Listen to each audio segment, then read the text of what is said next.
আসসালামু আলাইকুম। কি অবস্থা, সবাই কেমন আছো? আমরা আজকে অর্থনীতির প্রথম পত্রের প্রথম অধ্যায় থেকে ক্লাসটা শুরু করব। আমি আমার জায়গা থেকে সর্বোচ্চটা দেওয়ার চেষ্টা করেছি। এই পুরোটা হচ্ছে আমার নিজের লেখা। সব বই, কোনো বইয়ের সাথে আমার লেখাটা মিলবে না, একদম ভিন্ন। আমার নিজের হাতে লেখা এটা। রাত বাজে এখন 5টা 6। আমি বসছি লিখতে হচ্ছে 12টার সময় সম্ভবত। হ্যাঁ, 12টার দিকে। আবার লেখা শেষ দিয়ে আমি তোমাদের ক্লাস নিতে বসছি। আচ্ছা, আসো ক্লাসটা শুরু করি আমরা। দেখি কতটুকু বোঝা যায় আর তোমরা কতটুকু নিতে পারো। অবশ্যই তোমরা কমেন্টের মাধ্যমে জানাবা যে কেমন বুঝতে পারছো ক্লাসটা, আর না বুঝলে অবশ্যই জানাবা। দেখো, মানুষ তার অর্থনৈতিক মৌলিক অর্থনৈতিক সমস্যা যেটা, মানুষ তার অর্থনৈতিক জীবনে অর্থের স্বল্পতার কারণে চাহিদা পূরণ করতে ব্যর্থ হয়, তাহলে তাকে মৌলিক অর্থনৈতিক সমস্যা বলে। মানুষ তার অর্থনৈতিক জীবনে, মানে আমরা অর্থের স্বল্পতার কারণে যদি চাহিদা পূরণ করতে ব্যর্থ হয়, তাহলে তাকে মৌলিক অর্থনৈতিক সমস্যা বলে। জীবনে ধারণের জন্য কিছু উপকরণ প্রয়োজন হয়, তা হলো খাদ্য, বস্ত্র, আবাসন, চিকিৎসা ইত্যাদি। এসব উপকরণের পাশাপাশি মানুষের আরো কিছু উপকরণ প্রয়োজন হয়, যেমন আসবাবপত্র, খাদ্য তৈরির জন্য জ্বালানি, পানি, শিক্ষার জন্য বই পত্র ইত্যাদি। মানুষ যখন প্রয়োজন অনুসারে এসব সম্পদ ক্রয় করতে ব্যর্থ হয়, এই লাইনটা ইম্পর্টেন্ট। দেখো, ব্যর্থ হয় তখন সে এক বা একাধিক সামগ্রিক অভাব বোধ করে। মানুষ যখন প্রয়োজন অনুসারে এসব সম্পদ ক্রয় করতে ব্যর্থ হয়, তখন সে এক বা একাধিক সামগ্রিক অভাব বোধ করে। যখন ব্যর্থ হলো, মানে কোনো কিছু ক্রয় করতে, তখন সে অভাব ফিল করে। আমাদের সম্পদ সীমিত কিন্তু অভাব অসীম। আমাদের সম্পদ কি?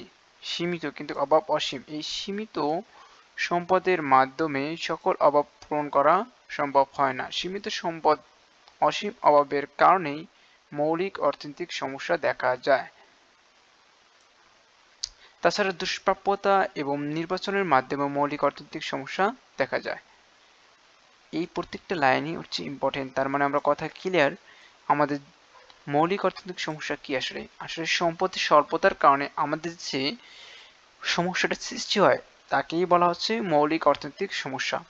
আর একটা কথা হচ্ছে দুষ্প্রাপ্যতা এবং নির্বাচন কি, এটা আমাদের জানা থাকতে হবে। ঠিক আছে? দুষ্প্রাপ্যতা শব্দের হচ্ছে সম্পদের স্বল্পতা। এখন আসো নির্বাচন। নির্বাচন হচ্ছে গুরুত্ব অনুসারে কোনো কিছু, প্রয়োজন অনুসারে কোনো কিছু বাছাই করা। আমরা নিচে এইটার সম্পর্কে আরো ব্যাখ্যা করতে পারবো, লেখা আছে নিচে। ঠিক আছে, আমরা সেটা নিয়ে এক্সপ্লেন করবো অবশ্যই। তার মানে আমাদের মৌলিক অর্থনৈতিক সমস্যা ক্লিয়ার। দেখো ভাই, এই যে এতটুকু লেখা, কত যে কষ্ট করে সাজিয়ে গুছিয়েছি, মানে সাজানো গোছানো হয়েছে, এটা এটা আমি শুধু জানি। তুমি একটা বই পড়তে যাও, দেখো এত সুন্দরভাবে কোথাও লেখা আছে কিনা। চ্যালেঞ্জ দিয়ে বলতে পারবো এটা আমি। আচ্ছা, অর্থনীতিতে সম্পদ হলো যে কোনো বস্তু বা পরিষেবা যা মানুষের প্রয়োজন পূরণ করে এবং যার জন্য মূল্য দিতে হয়। সম্পদ কি? আমাদের এমন কোনো কিছু যেটার পরিষেবা মানুষের প্রয়োজন পূরণ করে, যার জন্য মূল্য দিতে হয়, যার একটা মূল্য আছে এবং প্রয়োজন পূরণ করে, সেটা হচ্ছে সম্পদ। এখানে যেহেতু সম্পদের কথা বলা হচ্ছে, সেখানে সম্পদের সংজ্ঞাটা আমি দিয়েছি। আর একটা কথা হচ্ছে অর্থনীতির জনক কে? অর্থনীতির জনক কে? অর্থনীতির জনক হচ্ছে অ্যাডাম স্মিথ। অর্থনীতির জনক অ্যাডাম স্মিথ, মাথায় রাখবা। এই অ্যাডাম স্মিথ হচ্ছে অর্থনীতির জনক। আর আধুনিক অর্থনীতির জনক হচ্ছে P A Samuelson. P A Samuelson, ইনি হচ্ছে আধুনিক অর্থনীতির জনক। আচ্ছা, আমার দুটো প্রশ্নই আসে, কিন্তু তোমরা কনফিউজড হয়ে যাও অনেকে যে অর্থনীতির জনক হচ্ছে অ্যাডাম স্মিথ, তার মানে আধুনিক অর্থনীতির জনক হচ্ছে অ্যাডাম স্মিথ। এইটা কিন্তু করা যাবে না, কোনোভাবেই না। আসো, উনি অর্থনীতির জনক অ্যাডাম স্মিথ অর্থনীতিকে সম্পদের বিজ্ঞান বলেছেন। অর্থনীতিকে সম্পদের বিজ্ঞান বলেছে। অর্থনীতিকে কি বলেছে? সম্পদের বিজ্ঞান বলে অভিহিত করেছে কে? Adam Smith. অন্যদিকে অধ্যাপক এল রবিন্স অধ্যাপক এল রবিন্স সর্বপ্রথম অর্থনীতিতে দুষ্প্রাপ্যতা ধারণাটি দেন। এবার তার দুষ্প্রাপ্যতা সম্পর্কে ধারণা দেন কে? এল রবিন্স। এই এল রবিন্স আবার তিনি অর্থনীতিকে কল্যাণের বিজ্ঞান বলেছেন। তার মানে আমরা প্রথমে আমরা পড়ব হচ্ছে যে সম্পদের বিজ্ঞান বলেছে অর্থনীতিকে কে? Adam Smith. 2 নম্বর কথা হচ্ছে 2 নম্বরে কল্যাণের বিজ্ঞান বলেছে কি? এল রবিন্স। দুষ্প্রাপ্যতা সম্পর্কে ধারণা দিয়েছে কে? এল রবিন্স। খুব ইম্পর্টেন্ট প্রশ্ন ভাই, খুব ইম্পর্টেন্ট, মাথায় রাখিও জাস্ট। অর্থনীতিবিদ পি.এস. স্যামুয়েলসন অর্থনীতিকে অপ্রাচুর্যের বিজ্ঞান হিসেবে অভিহিত করেছেন। এই যেখান থেকে অপ্রাচুর্যের বিজ্ঞান হিসেবে অভিহিত করেছেন কে? অপ্রাচুর্যের বিজ্ঞান হিসেবে অভিহিত করেছেন পি.এ. স্যামুয়েলসন। আচ্ছা, অপ্রাচুর্য বিজ্ঞান হিসেবে অভিহিত করেছেন পি.এ.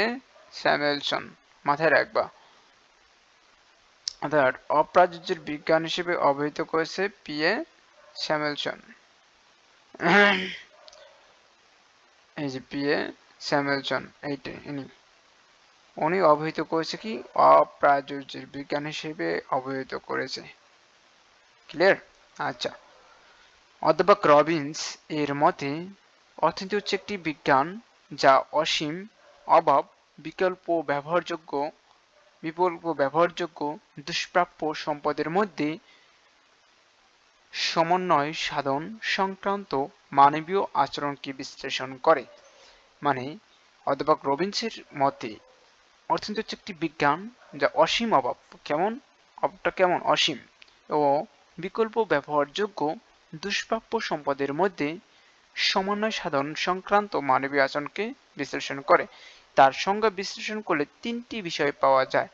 একটা হচ্ছে অসীম অভাব, সীমিত বা দুষ্প্রাপ্য সম্পদ, সীমিত সম্পদের বিকল্প ব্যবহার। দেখো, তোমরা এটা দেখলেই বুঝতে পারবা যে আসলে কিসের কথা বলা হয়েছে। আমরা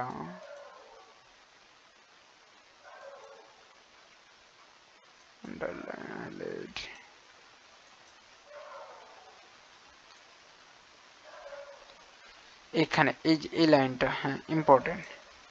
দেখো, অসীম অভাব, সীমিত সম্পদ, সীমিত বা দুষ্প্রাপ্য সম্পদ, সীমিত সম্পদের বিকল্প ব্যবহার। আমরা এই যে সংজ্ঞাটা পড়লাম, দেখো এখানে সীমিত সম্পদ লেখা আছে,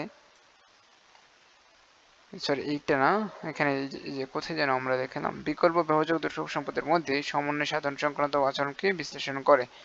সের মধ্যে অর্থনীতি হচ্ছে একটা বিজ্ঞান অসীম অভাব, হ্যাঁ এই যে অসীম অভাব, হ্যাঁ এই দেখো এই যে আমরা পেয়েছি অসীম অভাব, 1 নম্বরে অসীম অভাব, বিকল্প ব্যবহারযোগ্য, এই যে বিকল্প সম্পদের বিকল্প ব্যবহারযোগ্য 2 নম্বর। তারপরে বলেছি দুষ্প্রাপ্য সম্পদ, এই যে দুষ্প্রাপ্য সম্পদ, 3টা ক্লিয়ার। এইটা হচ্ছে প্রথম অসীম অভাব, 2 নম্বর হচ্ছে দুষ্প্রাপ্য সম্পদ, 3 নম্বর হচ্ছে বিকল্প ব্যবহারযোগ্য। তার মানে ওনার সংজ্ঞা থেকে আমরা 3টা বৈশিষ্ট্য পাই। এটা মাথায় রাখবা যে রবিন্সের সংজ্ঞা থেকে আমাদের 3টা বৈশিষ্ট্য পাই, এইটুকু মাথায় রাখবা জাস্ট। এখন আসা যাক, নোবেল বিজয়ী অর্থনীতিবিদ পি.এস. স্যামুয়েলসন, এখানে তাহলে অবশ্য উঠে যাবে, দন্তস্ব হবে। স্যামুয়েলসন কিভাবে মানুষ ও সমাজ অর্থ দ্বারা অর্থের ব্যবহার ব্যতীত দুষ্প্রাপ্য উৎপাদনশীল সম্পদকে বিভিন্ন প্রকার দ্রব্য উৎপাদনের নিয়োগের জন্য পছন্দ বা নির্বাচন করে এবং সমাজে বিভিন্ন জনগোষ্ঠীর মধ্যে বর্তমান অথবা ভবিষ্যৎ ভোগের জন্য কিভাবে তা বন্টন করে সে সংক্রান্ত পর্যালোচনাই হলো অর্থনীতি। ওনার মতে অর্থনৈতিক সমস্যার প্রকৃতি বিশ্লেষণ করে অর্থনীতিবিদগণ প্রাথমিকভাবে 2টি সমস্যা চিহ্নিত করেন। মানে অর্থনীতিবিদগণ প্রাথমিকভাবে অর্থনৈতিক সমস্যাকে প্রকৃতি বিশ্লেষণ করে 2টি সমস্যা পায়। তার মধ্যে একটা ছিল দুষ্প্রাপ্যতা, একটা হচ্ছে দুষ্প্রাপ্যতা, খুব ইম্পর্টেন্ট। একটা হচ্ছে নির্বাচন। তার মানে অর্থনীতিকে বিশ্লেষণ করে কয়টা সমস্যা পেয়েছি আমরা? 2টি, একটা হচ্ছে দুষ্প্রাপ্যতা, একটা হচ্ছে নির্বাচন। একটা হচ্ছে দুষ্প্রাপ্যতা আর একটা হচ্ছে নির্বাচন। হ্যাঁ, এখন আসো দুষ্প্রাপ্যতা কি। এই প্রশ্নটা অনেকবার আসছে, মাথায় রাখবা যে দুষ্প্রাপ্যতা সকল প্রকার অর্থনৈতিক সমস্যার মূলে রয়েছে দুষ্প্রাপ্যতা। সকল প্রকার অর্থনৈতিক সমস্যার মূলে রয়েছে কি দুষ্প্রাপ্যতা। মানুষের চাহিদা হচ্ছে অসীম, কিন্তু প্রকৃতি খুবই সীমিত। মানে মানুষের চাহিদা অনেক অনেক, কিন্তু সম্পদ হচ্ছে কি সীমিত। এই সীমিত সম্পদের মাধ্যমে অসীম চাহিদা পূরণ করতে যে স্বল্পতা দেখা যায় তাকে সম্পদের দুষ্প্রাপ্যতা বলে। কথা ক্লিয়ার? সম্পদের দুষ্প্রাপ্যতা হচ্ছে সম্পদের স্বল্পতা। তোমার দেখো, তোমার এই যে এখানে আরেকটা কথা বলা আছে, মানুষের প্রয়োজন দ্রব্য সামগ্রী উৎপাদন ও যোগান বাড়ে। দেখো, মানুষের প্রয়োজনে দ্রব্য সামগ্রীর উৎপাদন যোগান বাড়ে, কিন্তু মানুষের অভাব বোধ আরো বেশি বাড়ে। মানে বলা হচ্ছে এই লাইনটা দ্বারা যে তোমার যোগান উৎপাদন যতই বাড়ুক তার চেয়ে দ্বিগুণ বাড়বে তোমার অভাব। তোমার একের পর এক অভাব লেগেই থাকবে। তোমার আজকে আইফোন হয়েছে, 2 দিন পর তোমার R15 লাগবে, 3 দিন পর হচ্ছে তোমার BMW লাগবে। এই যে মানুষের অভাব, মানে মানুষের অভাবের কোনো শেষ নেই। তো এই কারণেই বলা হয়েছে সম্পদ সীমিত, অভাব হচ্ছে কি অসীম। এই কারণে এই দুষ্প্রাপ্যতার এই যে অভাবটা যে অসীম, এই অভাবের মধ্যে যে অভাবটা যে পূরণ করতে গিয়ে যে স্বল্পতা দেখা যায় সেটাকেই বলা হচ্ছে দুষ্প্রাপ্যতা। কথায় ক্লিয়ার? আচ্ছা, এখন আসে যাক নির্বাচন কি। এটা আবার বোর্ডে যে নির্বাচন সেই নির্বাচন না ভাই, মাথায় রাখতে হবে তোমাদের নির্বাচন কি এটা মাথায় রাখতে হবে। এটা কোনো পরিমিতি সাবজেক্ট না যে তুমি তোমার মতো করে লিখে দিয়ে চলে আসবা। সুন্দরভাবে সাজিয়ে গুছিয়ে লিখতে হবে। আসো, নির্বাচন। সম্পদের দুষ্প্রাপ্যতা থেকে নির্বাচন সমস্যাটি তৈরি হয়েছে। দেশের জনসংখ্যার বৃদ্ধি পাচ্ছে, সম্পদ কিন্তু কোনোভাবেই বৃদ্ধি পাচ্ছে না। দেশের জনসংখ্যা বৃদ্ধি পাচ্ছে কিন্তু সম্পদ কোনোভাবেই বৃদ্ধি পাচ্ছে না। আমাদের সম্পদ সীমিত, কিন্তু চাহিদা অসীম। সম্পদ সীমিত হওয়ার কারণে অনেক অভাবের মধ্যে বেশি প্রয়োজনীয় অভাবগুলো আগে পূরণ করাকে অভাবে নির্বাচন বা বাছাই বলে। মানে বলা হচ্ছে তোমার গুরুত্ব অনুসারে কোনো কিছু নির্বাচন করাকে নির্বাচন বলে। তুমি যেটা তোমার সবার আগে প্রয়োজন, ধরো তোমার কাছে হচ্ছে এখন রেস্টও দরকার, আবার মজুরি অর্থাৎ টাকাও দরকার। এখন তোমার গুরুত্ব অনুসারে তুমি রেস্টে যাবা নাকি হচ্ছে শ্রম দিয়ে ইনকাম করবা, যেটার প্রতি তোমার গুরুত্ব বেশি থাকবে সেটাই কিন্তু তুমি করবা। সেই গুরুত্ব অনুসারে দুইটা থেকে তোমার একটা বাছাই করাকেই বলা হচ্ছে নির্বাচন। আবার ধরো তোমার কাছে 500 টাকা আছে, 500 টাকাতে তুমি সামনে তোমার এক্সাম, হয় টেস্ট পেপার কিনবা আর না হয় জামা। 500 টাকাতে যে কোনো একটা কিছু ক্রয় করতে পারো, দুইটা কিন্তু ক্রয় করতে পারবো না। এখন গুরুত্ব অনুসারে যে তুমি যেটা বাছাই করে নেবা বা সিলেক্ট করবা সেটাই হচ্ছে নির্বাচন। কথা ক্লিয়ার? বেনাম মনে করেন মানুষ বাছাই করতে বাধ্য হয় বলে অর্থনৈতিক সমস্যা দেখা যায়।